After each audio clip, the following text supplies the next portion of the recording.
కోనసీమ జిల్లా కోటిపల్లిలో ప్రముఖ శైవ క్షేత్రమైన ఛాయా సోమేశ్వర స్వామి ఆలయంలో మహాశివరాత్రి సందర్భంగా కోటి దీపోత్సవాన్ని ఘనంగా నిర్వహించారు.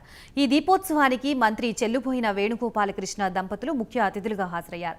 వేద పండితుల మంత్రోచ్చారణల మధ్య భక్తి శ్రద్ధలతో కోటి దీపాల్ని భక్తులు వెలిగించి దీపారాధన కార్యక్రమం నిర్వహించారు. శివరాత్రి పర్వదినాన్ని పురస్కరించుకుని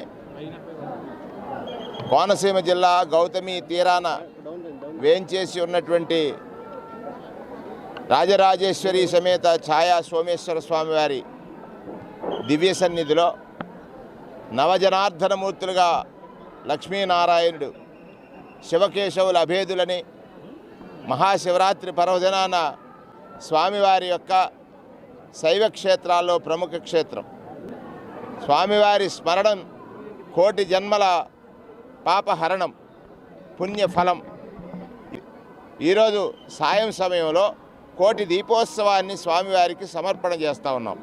కోటి దీపోత్సవం అంటే కోటిపల్లిలో ఈ ప్రాంత భక్తులే కాకుండా పరిసర ప్రాంత భక్తులందరూ కూడా స్వామివారిని ఈ దీపోత్సవ సేవలో చూసి తరించేటువంటి ఒక మంచి సమయంలో ఈరోజు కోటి దీపోత్సవాన్ని అత్యంత అద్భుతంగా నిర్వహించడం జరిగింది.